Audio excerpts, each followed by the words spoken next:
Testing levels. Do it, baby. Do it, baby. That's how we do it routinely. Actually, just scream, no! But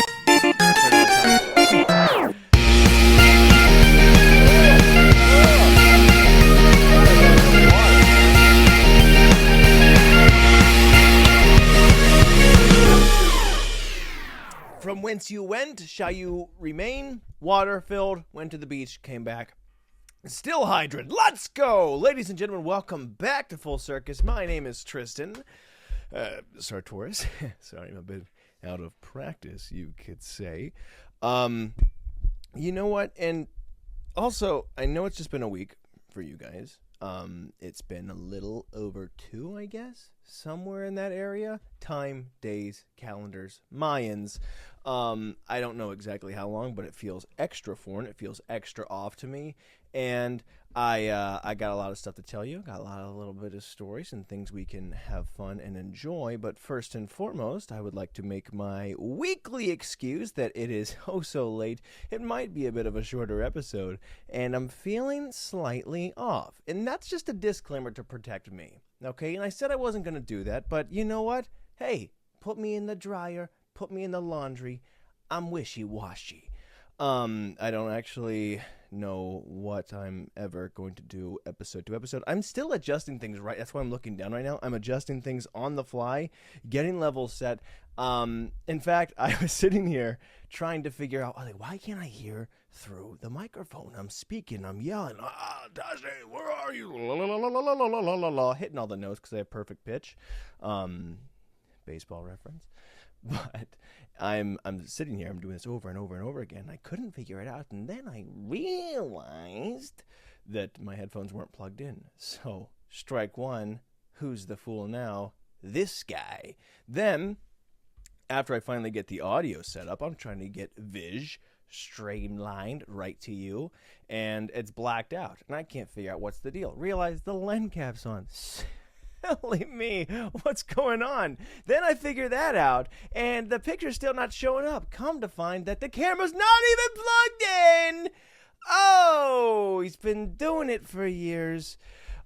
Still, you have little errors, and this is usually where people will go, oh, it's been a long time, he's tired. And that brings me to my first point, okay? I don't like it when people make excuses for you. You know, I'm going to get into why it is late and why I'm tired and why these things that, you know, could be legitimate excuses if I used them, but I don't like it when people do it for you.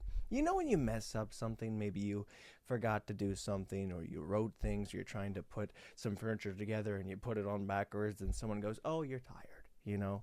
Oh, you had a long day. Oh, this and that. I don't like it when people make excuses for you. I think you're implying that I'm incompetent. Okay? And what if I don't actually feel the validation in the excuse that you're using? Now you're just straight attacking me. They go, oh, you know, it's okay, you're tired. It's like, I'm actually not. I just messed up. And let me have that. And you're also trying to say that it's that big of a deal that it wasn't just an oopsie. Oh, I have to give you some sort of excuse. You feel like you have to protect me because you think what I did was so stupid that you have to go, no. It's because of that. And you're like, it's okay. I didn't think it was that big of a deal, you know? I don't like it when someone else tries to safeguard. Maybe the intentions are good, but it honestly comes off more insulting than anything. So I can say all this happened because, yeah, I'm out of practice. Yeah, it was a long day. Yeah, I was tired, this and that. But if you guys came at me, it's like, well, you know, you did this. Like, I'm more than capable, but I slipped up. La la la. Waka laka flocka doo-doo, yeah.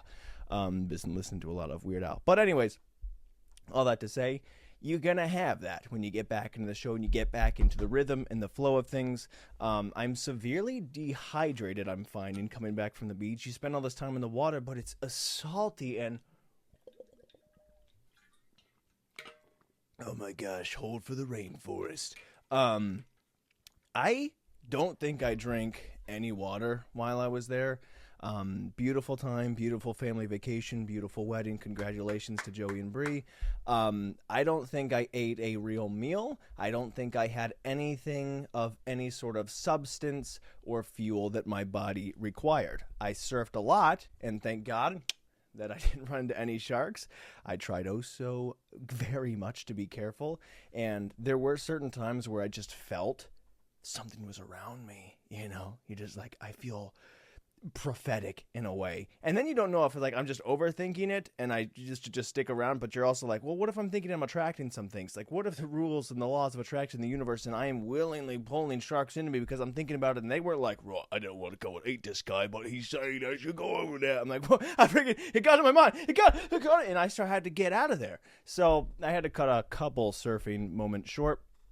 I also started bleeding profusely on like the first day. There were some hurricanes coming through. Waves were ripping me. Freaking surfing fins were running across my back and my legs. And obviously you don't want to be bleeding in the ocean when you're already afraid of sharks. That was slightly concerning and also inconvenient. Okay, I stained a lot of my clothes. So then I was trying to wear the wetsuit, and that was a whole other thing. But yeah, I did my best. We avoided the sharks. So got on the limbs, got out of that one. We win, got into the territory, got out, captured the flag. I win, baby. Not trying to taunt life, but hey, things always work out for me.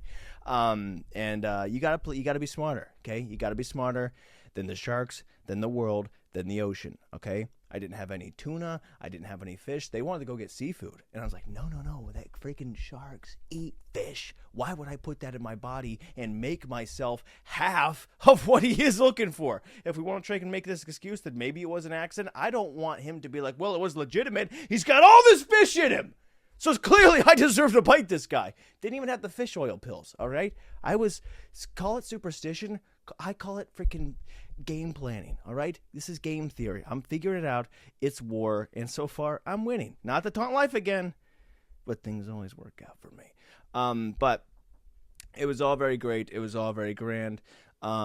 Yes, so we just got back. Not just got back. It's been like 4 days, and so far, I've been trying to catch up on a lot of work that I missed, that I thought I was going to try and do more of while I was there. It's actually very hard when there's a plethora of people and family and fun and games to participate in, and I didn't do nearly as much as I wanted to. I tried to get a lot done before I left. I think the last episode, I talked about how it was the middle of the night.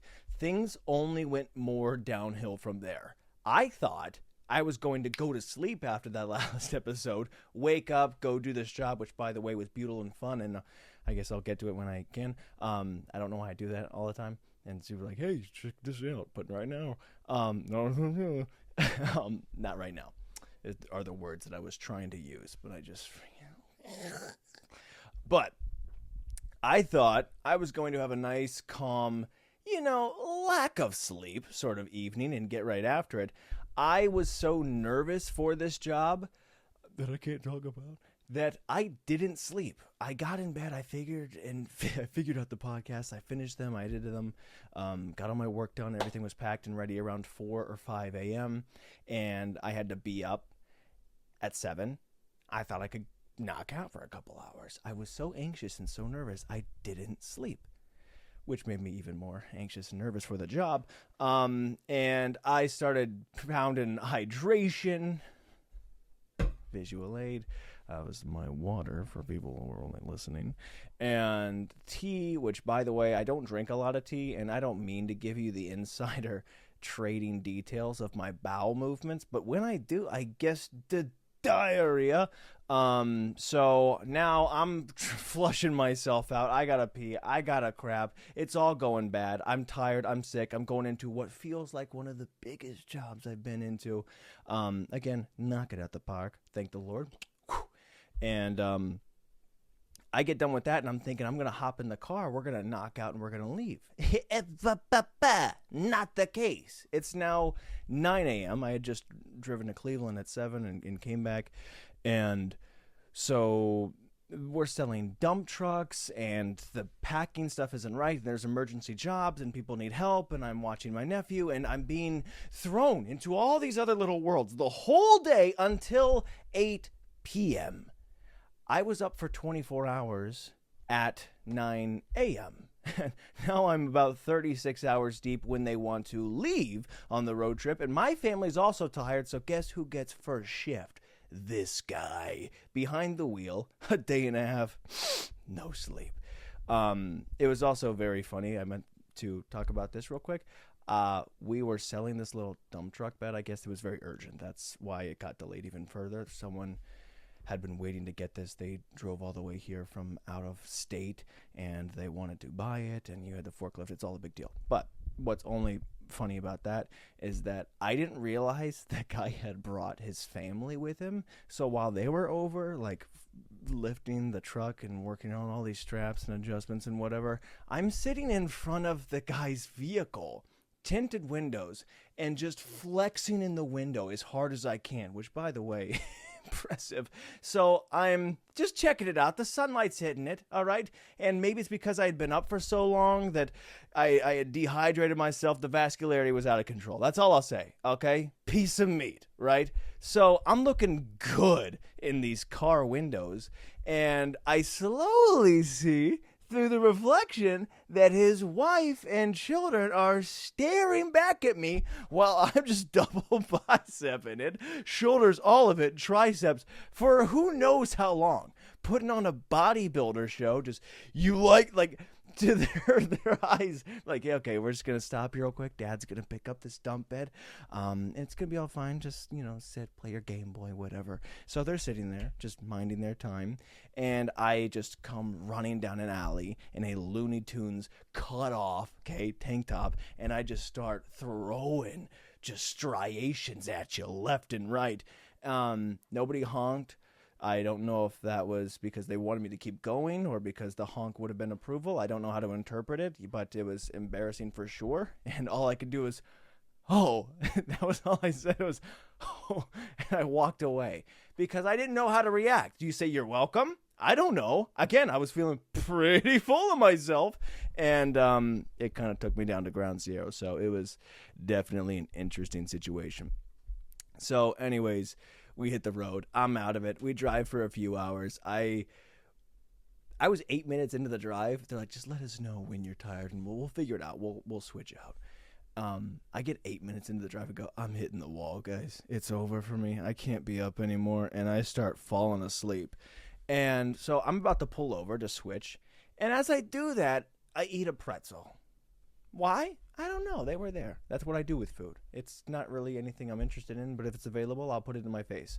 So I throw this pretzel in my mouth, ready to pull over. I start choking on said pretzel, which is just a beautiful time, and I don't know if my body even has the freaking resources to stop that. It's like, systems are down. We've been up for too long. Oh, the choking hazard, protocol, we threw that out at hour 17. What do we do? I'm like, oh, arms up, and you're in a car, but you can't really freaking, that's my mom's car, so the seat's way too high and adjusted. I'm like, I freaking, I'm trying to open the airways, and I'm putting down the window, and I'm only getting more air, and it's somehow just lodging the pretzel deeper into me. And then I start drinking some water. Eventually, I mend it into some sort of weird pretzel pudding. It goes down. Long story short, survived, but it woke me up, and then I drove another 4 hours. How about that? What a weird sort of moment of divine intervention, where I was like, I'm so tired. Somebody needs to carry the team, but we're all dead. And somebody, Lord, I don't know, but knock on wood, thanks for saving me. God willing, whoever did this made me more dead for just a brief minute to bring me even more life and then be able to carry the team forward. So then I knocked out for what felt like 45 minutes. It was probably 50.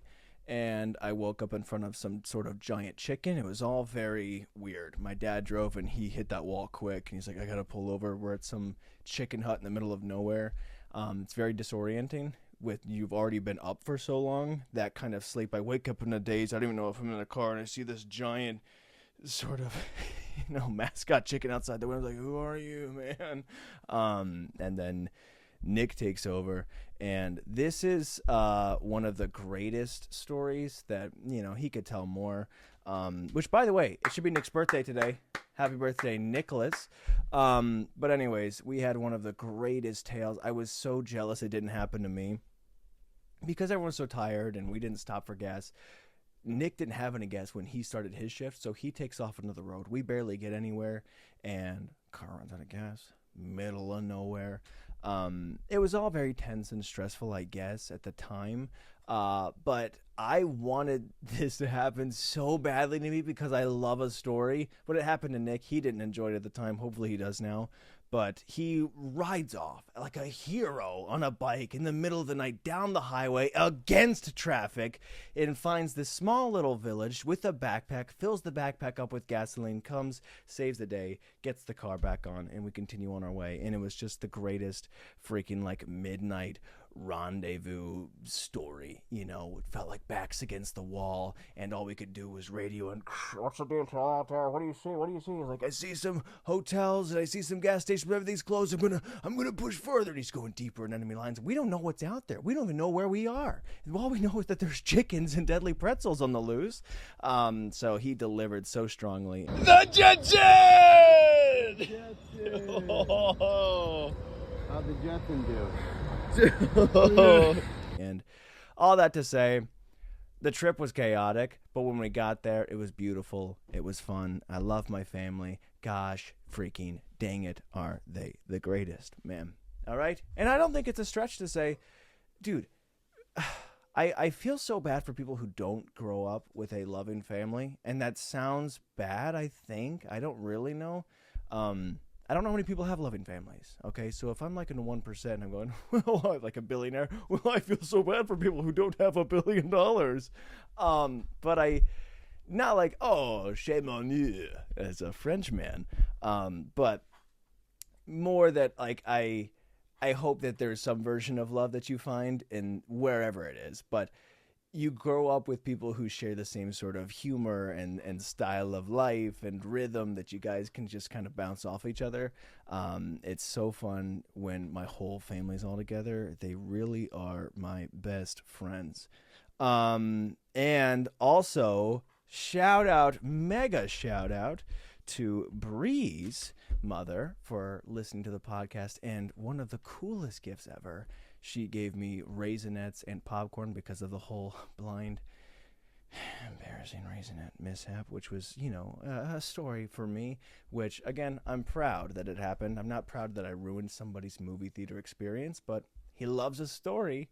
And for one, listening to the podcast, but two, it's just a cool, like, surprise. I'm always scared of gifts. I'm always scared of surprises. But that was a really cool one because, one, the gift didn't have to be grandiose, but it was also, hey, I pay attention. I hear. This was funny. This was cool. And I love it when anybody goes, hey, Tristan, you're so handsome, talented, strong, athletic, smart, and funny. Or whatever was implied there. And it's just always a great time. So what else is going on right now? Yes, it is late. I should have been doing stuff today. Honestly, I have no excuse. I'd kind of caught up all on work today. Everything was going smoothly. I should have done this way earlier. And the issue was that the Cleveland Guardians were in Game 3 of the postseason, a big deal. We lost, very sad. It was I had to kind of recover from that. But I love sports, man. I love sports so much. And I talk about it all the time, but it's just so cool. Like Cleveland especially, they bring in a lot of rookies in big moments to be like, all right, we're going to put you for your first time ever in the biggest moment of your life. I feel like you're going to deliver. And there's a lot of grit that these players bring, but it's cool. Whether it's baseball or football or basketball or hockey or soccer, but you train from when you're a kid and you have these big aspirations and dreams and goals. It's like anything else that a kid wants to be this thing, except for you really only get so many shots. You know, if you want to be a doctor, that's your dream. You can keep on working to become that, but there's not really a time limit. You don't go, oh, well, if you don't do it by 30, it's over. Because we don't actually like doctors over 30. If you're a running back, your shelf life ends. You only have, if you're lucky enough to make it to whatever sort of major league, you are on a clock to achieve and win and get there. So people give it their all, and it's so beautiful. And you just you want to win so bad. And then, you know, we didn't. But anyways, it hit me, and I love sports, man. I love sports, and it's fall, and it's fall sports. We went to the game actually. And they won, saw some home runs. It was crazy. The crowd was electric. Cleveland is a sports village. So happy to be a part of it. Is there anything else I really want to say? There's a ton of stuff, I guess. People have been complimenting me on my tan. Thanks, guys. I wish I would have worn a little bit more sunscreen. And here's the thing, man. Okay? I got this sort of Italian glow. And I didn't wear any sunscreen. I didn't get burned.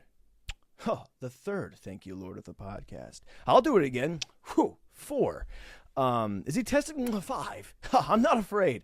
But I was really nervous of sunburn, and I think 6. Lord, for the fact that my skin doesn't burn that often, but also I get very nervous. Like, at what point are you just doing full-on skin damage? I don't know if I want to get tan. I think I'd rather just be beautiful, young, and exuberant for the rest of my life than having a healthy glow. But laziness, I suppose, trumps all of those thoughts. So got to work on that in the future. Yeah, I have some things I want to get into, but I don't know. At some point, so I kind of like begin to not clock out. I'm done with the podcast, but around like 20 minutes is where I want to get in, have my fun, and I don't want to drone on too much. And I don't want to rush anything. If I have a good story, I don't be like, well, here I go. Did you like that? And you're like, no, not really, man. You should just save that for later. So I think maybe that's what I'll do, because it all kind of connects and goes together. Let me try and think. It's been nice getting back into town.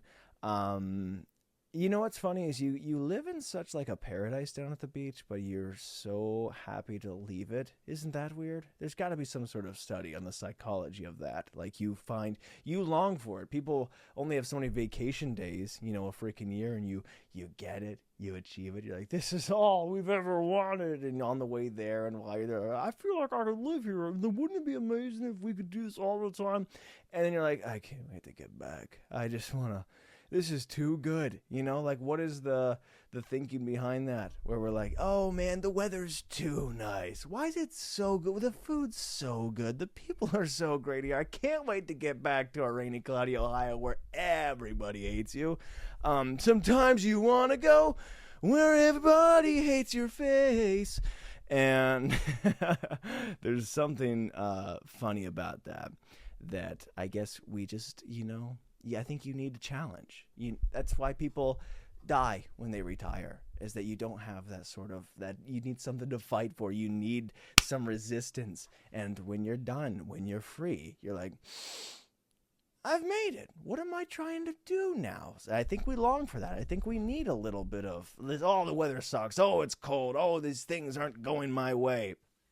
I've always said, that's why bitter people live the longest. The ones you don't like, they'll be around forever because they hate everything and they live to freaking find criticism. But people who get older, they go, it's actually not that big of a deal. I've come to appreciate the red lights. They're dead at 45 because they found inner peace. And the Lord's, number 8 maybe, taking them home. Because like, you know what? You figured it out. Congratulations, my sons and daughters. Come join me. But he's like, you know what? You got more. Okay, you freaking, we can't even let you in here. Okay, now rest assured, you believe in me. You're part of the culture. You're part of the family. I get that. But you're in a sort of toxic culture that I can't really let you with these people at the moment. So take a beat. I'll let you live to 110 if I gotta, but find some sort of forgiveness and patience. But yeah, there's a certain what's the word? I guess livability. Dictionary check. There's a certain vibe. There's a certain, I don't even know what the word is I'm looking for. We want it. We want it to suck, I guess, on some sort of fundamental level, when you want to believe it or not. And you might even be listening to this and going, well, I disagree. I think that's ridiculous. You're welcome, okay? By disagreeing with me, I just gave you life. Thank you, Lord. 9. So anyways, guys, thank you for tuning into the podcast. Thank you, Lord. 10 for hanging out with me. I had to get the double dig. And yeah, we will continue on. I do have some good stories. I have some good things I want to get to further on the back burner. back burner. And I think, you know what, maybe 20 is too short. Maybe we're getting too good at this. It's like you listen to the show it's late, it's off the cuff, and I'm like, how do I plug the headphones in? I think I'm getting too good at this. But I feel like, we're on the precipice of something great here. And maybe we'll start doing it for 22 minutes. I don't know. I you know what? Let's not just speak anything crazy yet, okay? But if we're going to say it, it's going to come to us like sharks, so be careful. Roundabout, you're welcome. I don't really know what I'm saying, but I'm thirsty, guys, and I will hang out with you in the next episode if we're also lucky to avoid the ocean, because rest assured it is their territory, but I'm not afraid to go in there as long as I'm smarter. And I am. I'll see you guys. I love you. Peace.